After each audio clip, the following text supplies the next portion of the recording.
Lord of the Mysteries. Chapter 783. The Trick to Communication. When he heard the illusory pleas, Klein was attending a banquet at Portland Moments Place due to the time difference. The banquet began from 7:30, and it continued all the way to 9:30, and even 10. This was because the appetizers, soup, side dishes, main dishes, staple food, vegetables, fruits, and desserts had numbered a total of 10 to 20 dishes. The footmen would serve the dishes one after the other, removing and changing dishes in unison to prevent the dining table from turning chaotic, and also providing an interval between the dishes in order to allow the guests to chat. Gentlemen would take the initiative to talk to the ladies to their right. In short, it's rather troublesome and exhausting. I even have to take note of which dish matches with which alcohol. However, it's quite tasty. Taking the opportunity when the roasted lamb was being switched out, he said to Ma'am Willis to his right, "My apologies. I'll need to use the washroom." He got up, pressing his right hand to his chest and bending over slightly as a gesture. Then, he left the dining hall and headed for one of the washrooms on the second story. Upon entering, he locked the door and immediately took 4 steps counterclockwise to head above the gray fog. Mr. Hangman's prayer. He wishes for me to help him in gaining the goodwill of Obninsk, and he's willing to find 15 pages of Roselle's diary, or help me do something of equal value. His progress isn't slow. Klein sat at the fool's seat as he emanated his spirituality, and touched the constantly burgeoning and contracting crimson star. After pondering for a few seconds, he said, "Investigate all FASAC captains who participated in the Konotop Sea battle in 1338. As a historian, Klein immediately knew which sea battle it was when he learned that the interrogator had died at the hands of a Phasacian in 1338. In 1338, the relationship between Lone and Fasac was tense with occasional conflicts. However, there was only one battle that resulted in the death of someone that was at the level of a commander. It was a sea battle that happened in East Balam's Konotop. And on a Phasacian fleet, there were definitely not many captains. In the deep, dark waters, Alger Wilson saw the endless grayish-white fog and heard Mr. Fool's answer. Investigate all the captains from the Fasac Empire that were involved in the Konotop Sea battle in 1338. Why would Mr. Fool pay attention to such a trivial figure? Is there some immense secret hidden in this matter? Alger's heart stirred. Without any hesitation, he directly agreed. Your wish is my wish. Such a mission was difficult and very complicated for him, but it wasn't dangerous. It was something that the present him could accept. After the response, Alger heard Mr. Fool's deep voice once again. You can return to the target's vicinity. That's it. As expected of Mr. Fool. After he obtained the authority, he is more like a sea god than Calvetua. His might isn't limited to the Rorstad archipelago. Alger was delighted as he thanked the fool solemnly. Then, bending his back and kicking his legs, he turned to head down, diving into the depths once more. In just minutes, he returned beside the undersea volcano and saw a turbulent flow in the gigantic dark cave as the tentacles were flailing and had yet to calm down. Although Alger trusted Mr. Fool in being sufficiently powerful and terrifying, an awakening ancient god, he instinctively became cautious when he saw that scene. He carefully inched forward. He suspected that the Obninsk's flailing of its countless tentacles was a sign of welcoming him. And at this moment, above the gray fog, the sea god scepter-wielding Klein frowned slightly. It refuses to communicate with sea god, and it even hates the feeling, making it unwilling to show its goodwill. He muttered under his breath, exasperated. His influence on the surrounding waters through the prey had failed. For some unknown reason, the Obninsk strongly resisted beyonder powers that promoted an affinity with sea creatures.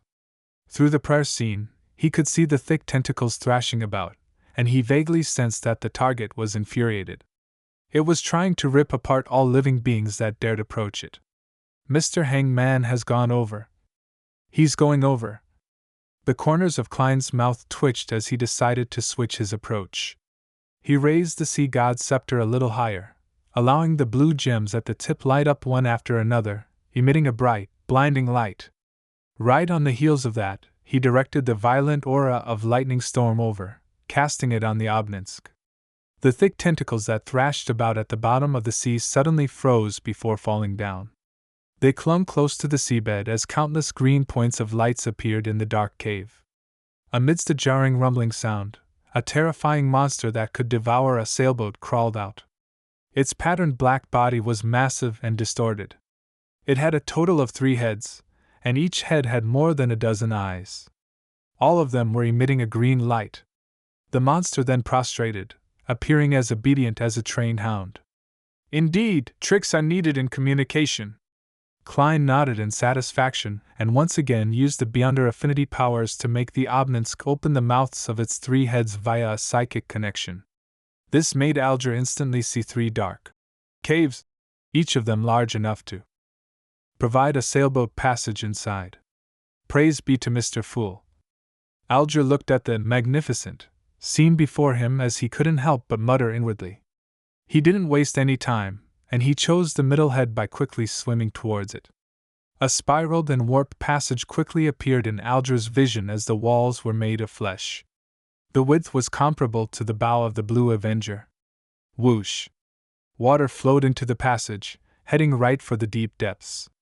Alger took the opportunity to let his body go with the flow. Suddenly, he felt as though he was back as a sailor, engaging in combat amidst waves, groggy from being tossed around. It couldn't be sustained.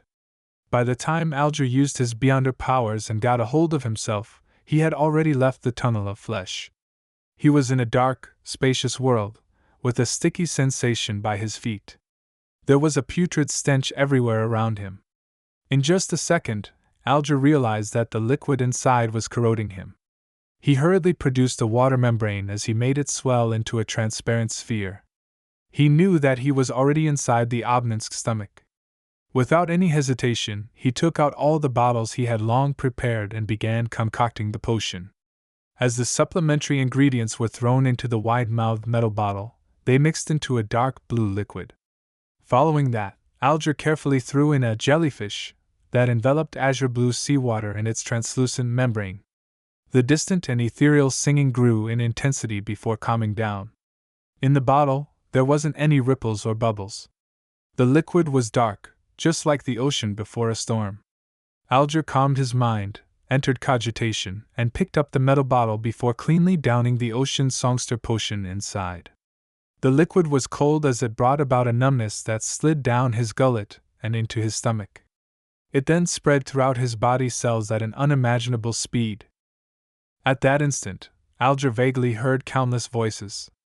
They came from all life at sea, but the Obninsk's body blocked most of it, leaving a relatively screened-out version. Plop! Plop! Plop! Alger felt his heart beating violently as it spewed blood outwards. His spirituality and the sound waves began to remold his voice and soul.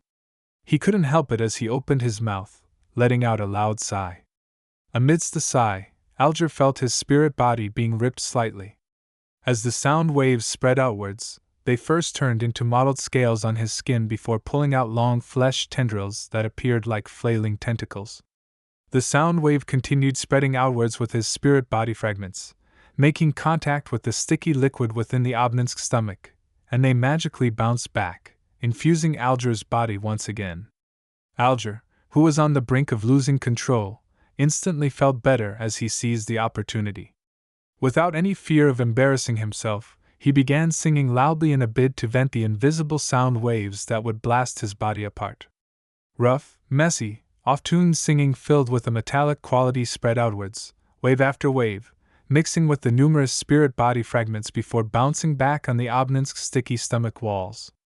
In this process, Alger was like an ingredient being baked in sound waves as he was molded into form.